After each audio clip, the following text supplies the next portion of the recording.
right now only one left. But actually from the whole history, totally we built three great walls. The first one we built in 226 BC. That's around 2,300 years before.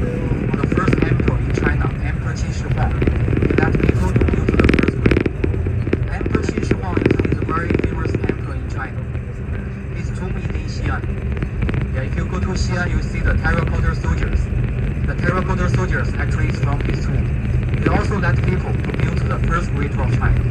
And because in Qin Dynasty, compared to today, Qin Dynasty area is much more smaller than today.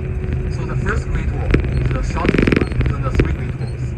The first great wall only 5,000 kilometers. 5,000 kilometers. So this is the first great wall. And after the first great wall destroyed, in the same place, on the same place, we built the second one. And in 220 AD, in Han Dynasty, around 1,800 years before, in Han Dynasty, Emperor Han Wudi, he led people to build the second great wall. Because the Han Dynasty, their area is much more, even compared to today, they are much more bigger than today. So the second great wall is the longest. So the second great wall, the total length is more than 10,000 kilometers. It's almost 2 times than the first one, because the land became bigger. And the last great wall we built in 14th century. And the last great wall is still preserved until today.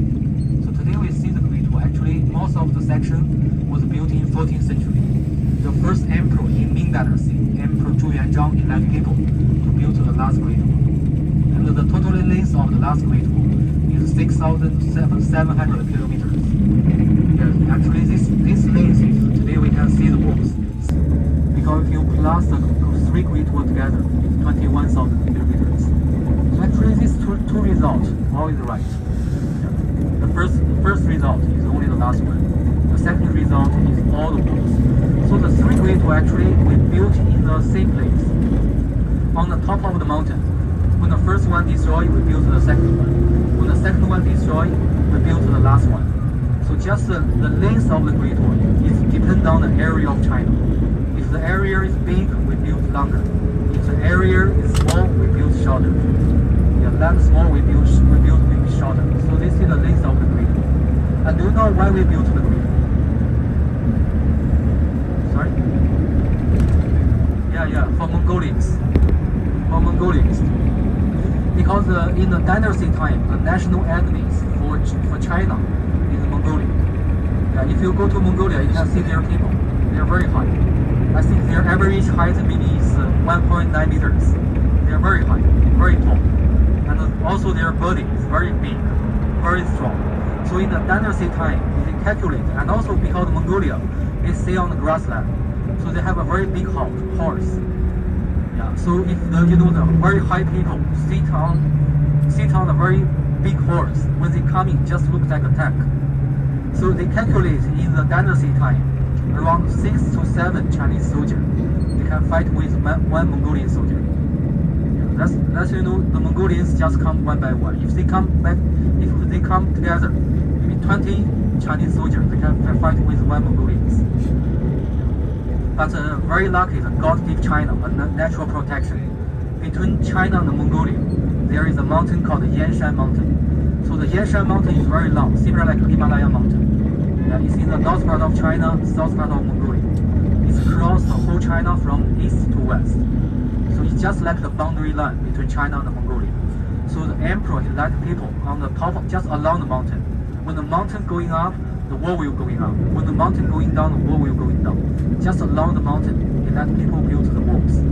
So when the Chinese soldier, when they stayed on the walls, so when the Mongolians coming, because the horse couldn't jump beyond the wall, so when the Mongolians coming, they just shoot arrows, yeah, through some rocks, through some wood, so it's very easy for them to defend. Yeah, that's why more than 2,000 years, that's why we can defend Mongolians. Actually, it's very hard to defend Mongolians. Because for Mongolians, in the dynasty time, they don't have any industries. So their only income is feeding horse, sheep, yeah, and cows. That's the only thing they can do. But if they need like the rice, the wheat, or some other things, agriculture things, or industry things, yeah, they try to invade other country and they will robber the country. So War without the Great War, if the Mongolians enter any city, yeah, they will kill all the people in the city. Yeah, especially the men, women, or even the children, the senior people, they will kill all the people in the city, and they will take everything away from the city. So that's why, on the top of the mountain, we built the Great Wall of China. But, for example, the last Great Wall, what we built in 14th century, the first time Emperor occupied 300,000 laborers, that means 3 lakhs laborers, to build the Great Wall of China. So after 10 years working, around 90% of the laborers, they died on the wall. Very hard working, less water, less food.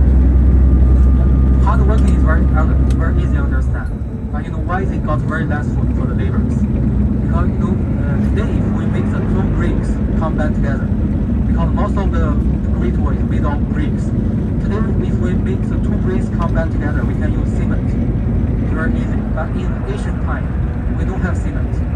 So the Chinese general, they think another way. The Chinese rice. The Chinese rice is different with your rice. Your rice is long. After you boil it one piece by one piece. Chinese rice is short. After you boil it, it's very sticky. They call sticky rice. So they will boil the sticky rice. And after boiling the sticky rice, they put sand, soil into the sticky rice. They use that one instead of cement. So actually the rice became a material of the Great Wall. And the problem is the rice is the food for the laborers. So every day they need to carry the huge bricks, climb the mountain, and build the walls. And 50 or 60% of their food became the material of the Great Wall. So that's why they don't have enough food to eat. And after 10 years working, the 3 lakhs laborers, more than 90%, they died on the wall. But the Great Wall is not completed. So the emperor, he needed to send more and more laborers to keep building the Great Wall. And after he passed away, his son, his grandson, they doing the same thing. So totally they spent around 120 years to complete the whole walls. 6,700 kilometers. So actually after the war completed, millions of the laborers, they died on the wall. So the Great Wall got a saying. They said, the south, in China we call it, thousands miles of the Great Wall. It means millions of laborers too. Because after the laborers pass away, so other people, they don't have time to build a tomb for the laborers, so they just throw the body into the Great Wall. And on their body they build the walls. So a lot of section, when the Great Wall is falling down, they found a lot of human beings born just inside the walls. But actually, for the laborers, so many laborers, hard working, they still, they died on the walls. But a lot of people think maybe it's the emperor, they push them. They push the laborers to build the walls. But actually, most of the laborers, maybe 89% of the laborers, they like the volunteers. Because the laborers, most of the laborers, they come from the boundary city, the boundary land city. Because if the Mongolian cross the boundary line, if they enter their city, their families all will be killed. So they go to the Great Wall. They know they will die on the wall, but they still go there because they want to protect their families. So that's why more and more laborers come to the walls. And also today, the Great Wall already lost function. But for the Chinese, they think the Great Wall is like the spirit of the military constructions. And also the Mongolian, actually the Great Wall in the dynasty time is a boundary line of China, and today it's in the middle part of China. Because Mongolia right now is a part of China. This is in 17th century. Emperor in China, he used a political way to control the whole Mongolia in 17th century. But later in 1921, before the World War II, the China already became a very weak country. So the Chinese government, they don't have enough power to still control the whole Mongolia. And also Russia, because Russia at that time is the north part of China. So Russia thinks Russia is a big country. China is also a big country. So in between, they need some space for 2 big countries. So Mongolia, with Russia's help in 1921, divided by 2 parts, Outer Mongolia and Inner Mongolia. Outer Mongolia, independent. Right now it's still, until today, it's an independent country. And Inner Mongolia is still part of China. That's why the Great Wall is not the boundary line anymore. So right now it's in the middle part of China. And I told you the length of the Great Wall is 6,700 kilometers. And the Beijing section is only in the middle. Only in the middle. The beginning of the Great Wall is the Shanhai Guan Pass. Shan, the Chinese character, Shan means mountain, Hai means ocean. So if you translate directly, it's a mountain ocean pass. Mountain ocean pass because if you go to the east part of the wall, you will see the wall subsection, some distance was built in the ocean. And the west part of the end of the wall is Jiayu Guan Pass. Jiayu in Chinese means desert. Desert. Because if you go to the west part of the wall, a lot of distance is built in the desert. And later they use the desert as a natural protection. And Beijing is only in the middle. Later we go to the pass is Mutianyu Pass. Mutianyu Pass, along the whole Great Walls. For the whole Great Walls, it's the most beautiful Great Wall between the whole Great Walls. Because the height, no matter the height, the width is very high, very wide for the walls. If you go to other section, the wall will be a little lower or a little narrow. And this section got higher and wider walls between the whole Great Walls. And later we go to the Great Walls, and just remember, same way up, same way down. You couldn't find the beginning, you couldn't find the ending. If you keep going, maybe we will find you in Bangladesh.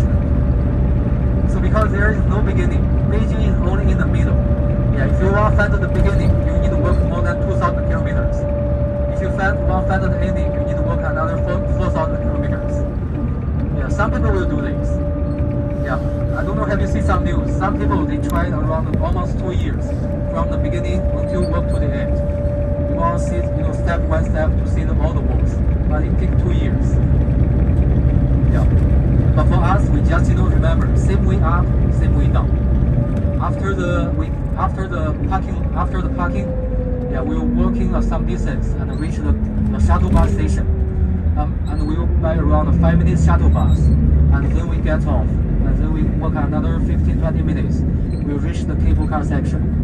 And then you can buy cable car going up. The cable car will take you to the Great Wall. And then you get off the cable car. Then it's your free time. Maybe 40-45 minutes you can walk on the wall. And then same way from the cable car station, by cable car coming down. And same way come back to the bus. Actually, this is easy for you. You can walk more, you can walk more. If you couldn't, you just... in Beijing, there is no broken path. All the way is continued. But it's continuous. But if you go to some other city, some other province, some wall is a little destroyed, not totally destroyed, but it still can pass. And also in between the walls, there are a lot of tower. Later we reach the wall, you see actually the government right now they give the number 15, number 14 tower. So the tower in the dynasty time is for the soldier to stay. In the dynasty time, the tower actually totally has 3 floors. In the middle floor is for the soldier to stay. The top floor is when the enemy coming. You stay on the top floor to shoot arrows.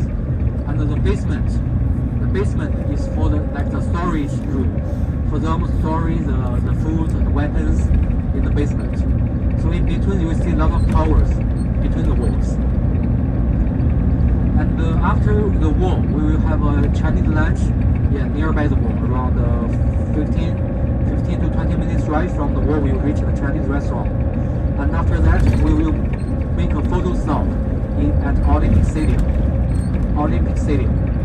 Because the 2 stadium after 2008 the government not use anymore. So we not have any athletic training inside. So the 2 stadium they are closed right now.